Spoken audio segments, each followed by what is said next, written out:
இறைவா நீயே அனைத்தும். இறைவா நீ நன்றாக இருக்க வேண்டும். வணக்கம். சித்தனருள் வலைப்பதிவுல பதிவு எண் 1117. இதுல தஞ்சாவூர் மாவட்டம் ஆலங்குடி பக்கத்துல நடார் கிராமத்துல இருக்கிற அருள்மிகு பிரம்மபுரீஸ்வரர் ஆலயத்துல மிகவும் வணக்கத்திற்குரிய அகத்தியர் மாமுனிவர் அவர்கள் ஒரு தெய்வீக வாக்க பத்தி தான் நாம இன்னைக்கு ஆழமா பார்க்க போறோம். ஆன்மீக தேடல்ல இருக்கிற உங்களுக்காக மிகவும் வணக்கத்திற்குரிய மாமுனிவரோட இந்த வார்த்தைகள்ல இருக்கிற ஞானம், வழிகாட்டுதல், இது எல்லாம் நாம ரெண்டு பேரும் சேர்ந்து கொஞ்சம் அலசி ஆராயலாம்னு இருக்கோம்.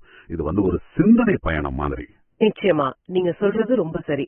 இது ஏதோ ஒரு கதை இல்ல, மிகவும் வணக்கத்திற்குரிய அகத்தியர் மாமுனிவர் அருளிய நேரடி வழிகாட்டுதல்.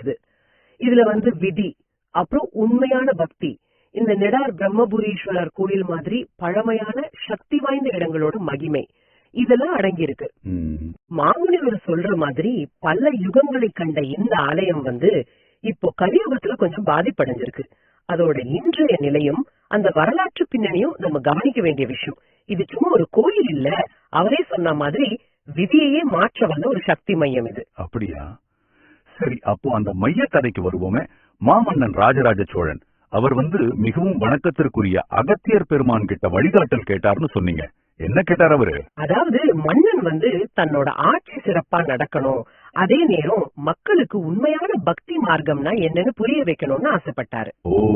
மிகவும் வணக்கத்திற்குரிய அகத்தியர் மாமுனிவர் அவருக்கு மனுஷங்களோட இயல்பு தெரிஞ்சாலும் மன்னனோட அந்த உண்மையான நோக்கத்தை புரிஞ்சுகிட்டு அவர் ஒரு தனிமையான இடத்துக்கு போக சொன்னாரு.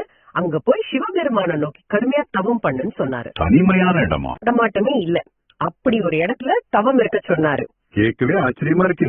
ஒரு பெரிய சக்கரவர்த்தி எல்லாத்தையும் விட்டுட்டு தனிமையில தவம் செய்யறதுங்கிறது சாதாரண விஷயம் இல்லையே. எப்படி செஞ்சாரு அந்த தவத்தை?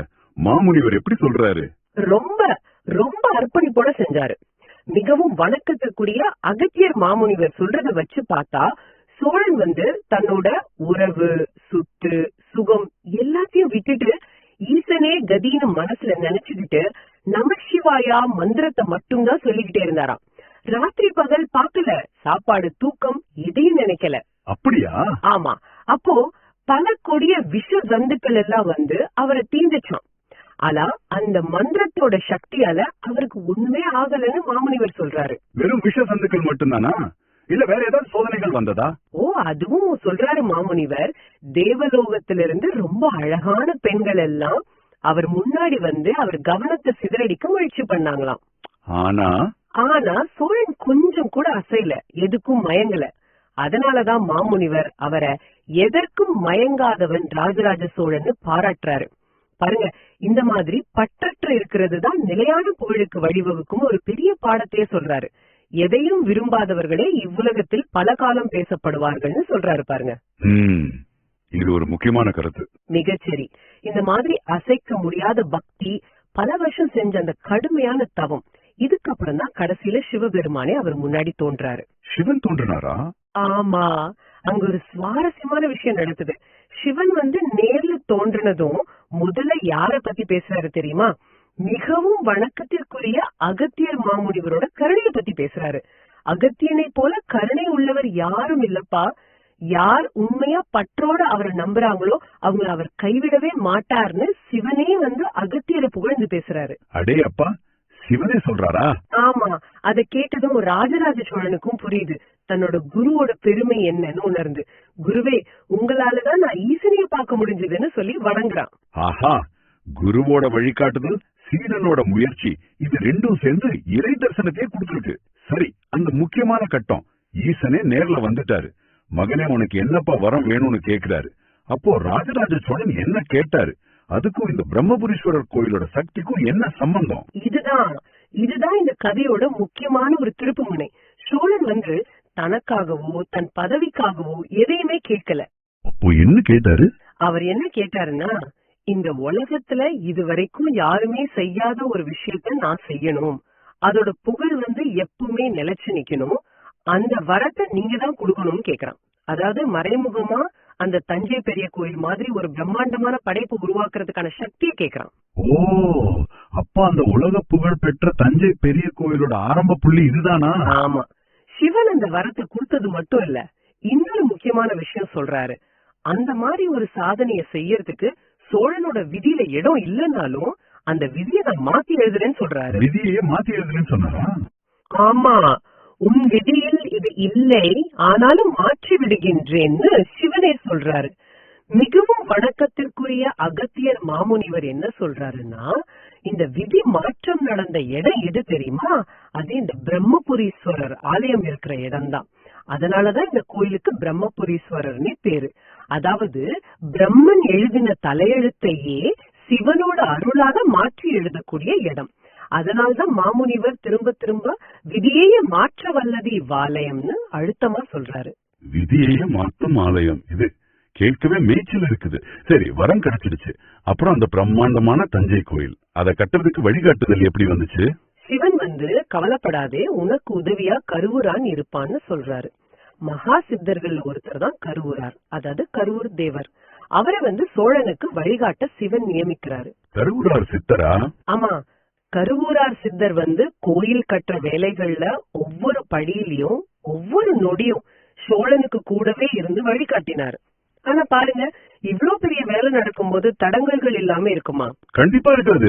மிகவும் வணக்கத்திற்குரிய அகத்தியர் மாமுனிவர் சொல்றாரு, சில அரசு அதிகாரிகள் என்ன இது சித்தர்கள் சொல்றத கேட்டு இப்படி எல்லாம் கட்ட முடியுமா, இதுல எங்களோட பங்கு இல்லாம எப்படி நடக்கும் அப்படின்னு சந்தேகப்பட்டு தடுக்கவும் பார்த்தாங்களாம். ஆமா, மனுஷ இயல்பு அப்போதும் இருந்திருக்கு. சந்தேகம், குறுக்கீடு, இது எல்லாம் எப்படி சமாளிச்சாங்க? அப்போ கருவூரார் சித்தருக்கு ரொம்ப கோபம் வந்துருச்சு. அவர் ஒரு கடுமையான எச்சரிக்கை கொடுத்தாரு. என்னன்னா, இந்த தஞ்சை கோயில் வேலைகள்ல யாராவது நேர்மை இல்லாம நடந்துகிட்டாலோ இல்ல சுயநலத்தோட ஏதாவது செஞ்சாலோ அவங்க பதவியை இழப்பாங்க, அவங்களோட வம்சமே கஷ்டப்படும் எச்சரிச்சாரு. ஓஹோ, அது மட்டும் இல்ல, இந்த புனிதமான இடத்த ஏதோ ஒரு டூரிஸ்ட் ஸ்பாட் மாதிரி நினைச்சுக்கிட்டு அலட்சியமா வர்றவங்களுக்கும் கண்டிப்பா கெடுதல் வரும். அத எவனொருவன் சுற்றுலாத்தலமாக நினைத்து கொண்டு வருகின்றாரோ அவனுக்கு கேடுகள் நிச்சயம் உண்டு அப்படின்னு அவர் எச்சரிச்சாரு. பாருங்க, புனிதமான இடங்களை எப்படி மதிக்கணுங்கிறதுக்கு இது ஒரு காலத்தால் அழியாத எச்சரிக்கை இல்லையா? நிச்சயமா.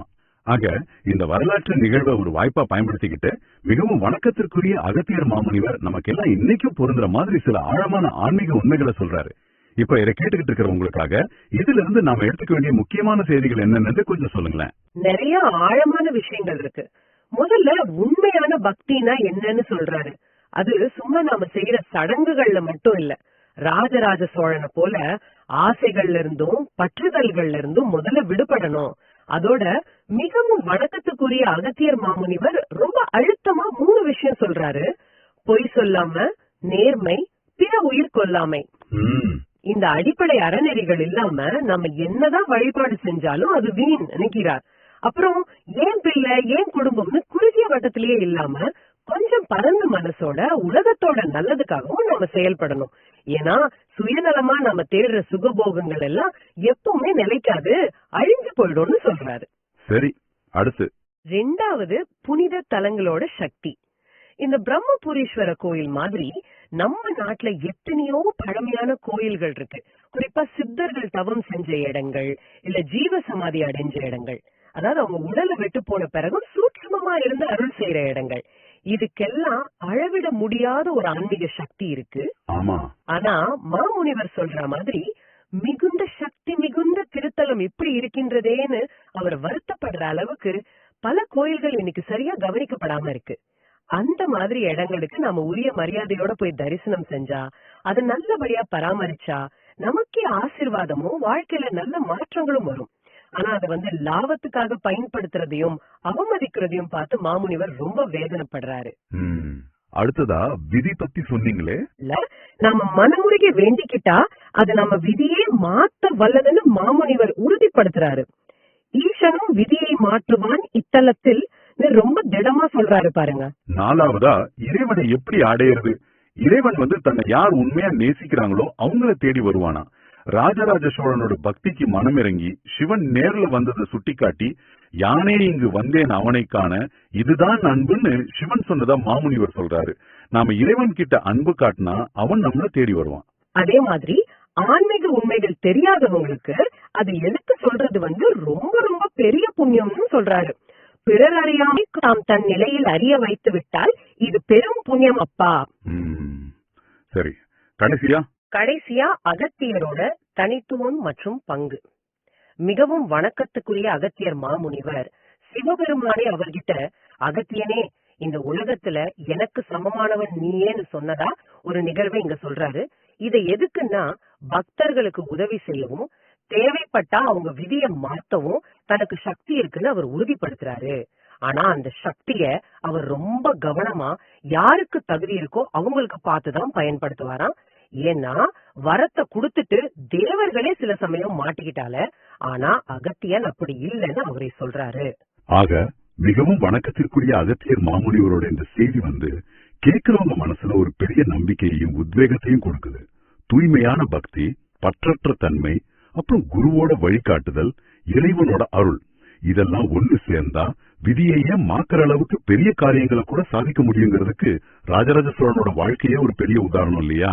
நிச்சயமா இது நம்பிக்கை இழக்காதீங்கன்னு சொல்ற ஒரு செய்தி. யாங்கள் திருத்துவோம், நல்வழிப்படுத்துவோம்னு மாமுனிவர் வாக்கு கொடுக்கிறாரு. அப்படின்னா சித்தர்கள் இன்னைக்கும் இந்த மாதிரி புனிதமான இடங்களை சரி செய்யவும், மனித குலத்துக்கு வழிகாட்டவும் சூக்ஷ்மமா வேலை செஞ்சுட்டு தான் இருக்காங்க. அது மட்டும் இல்லாம இந்த கோயில்ல இருக்கிற நித்திய கல்யாணி அம்மாள் பேர்லயும் ஒரு மூலிகை இருக்கணும்.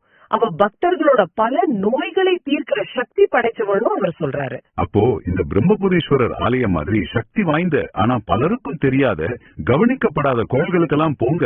அங்க இருக்கிற இந்த தெய்வீக சக்தியை உணருங்க, உங்க வாழ்க்கையை நீங்களே சரி பண்ணிக்கோங்கன்னு மாமுனிவர் நம்மள கூப்பிடுறாரு. வாழ்வது சில நொடிகளே, நன்றாக வாழ்ந்துட்டு செல்லுங்கள்னு அவர் சொல்ற அறிவுரை நம்ம எவ்வளவு நேர்மையா அர்த்தமுள்ளதா வாழணும்னு நமக்கு ஞாபகப்படுத்துது. இது வெறும் பழங்கதை இல்ல, நமக்கான ஒரு நேரடி வழிகாட்டுது. ஆமா, இது நமக்குள்ளேயும் நம்மள சுத்தியும் இருக்கிற அந்த தெய்வீக சக்தியை நாம தெரிஞ்சறிய ஒரு அழைப்பு மாதிரி. மிகவும் வணக்கத்திற்குரிய அகத்தியர் மாமுனிவரோட இந்த வார்த்தைகள் உங்களை உண்மையான பக்திய வளர்த்துக்கவும், பொய், நேர்மையின்மை, அடுத்தவங்களுக்கு தீங்கு செய்யறது, இதையெல்லாம் விட்டுட்டு ஒரு நல்ல வாழ்க்கை வாழவும், முக்கியமா விதியையே மாற்ற சக்தி இருக்குன்னு சொல்லப்படுற இந்த பிரம்மபுரீஸ்வரர் கோயில் மாதிரி புனிதமான இடங்களை சரியான மரியாதையோட அணுகி அதோட அருளை பெறவும் தூண்டுது நம்பலாம். மிகவும் வணக்கத்திற்குரிய அகத்தியர் மாமுனிவரோட வழிகாட்டுதலோட வரலாறு, பக்தி, விதி, மனுஷ வாழ்க்கையோட நோக்கம், பல விஷயங்களை தொட்டு நாம செஞ்ச இந்த ஆய்வு உண்மையிலே ரொம்ப ஆழமானதா இருந்துச்சு.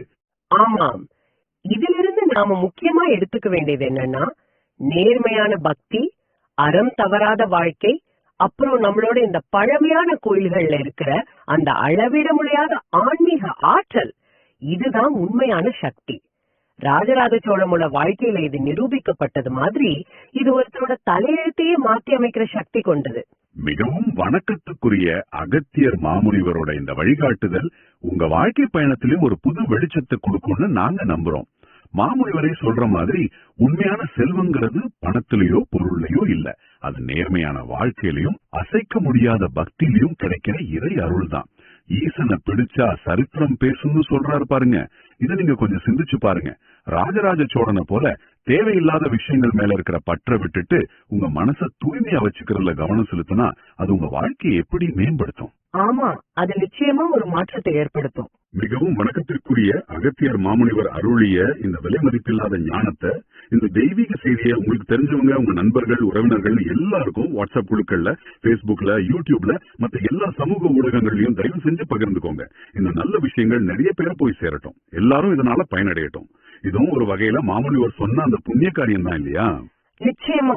ஓம் அன்னை ஸ்ரீ லோபாமுத்ரா உடனுடைய தந்தை அகத்திய மாமுனிவர் திருவடிகளில் சமர்ப்பணம். சர்வம் சிவார்ப்பணம்.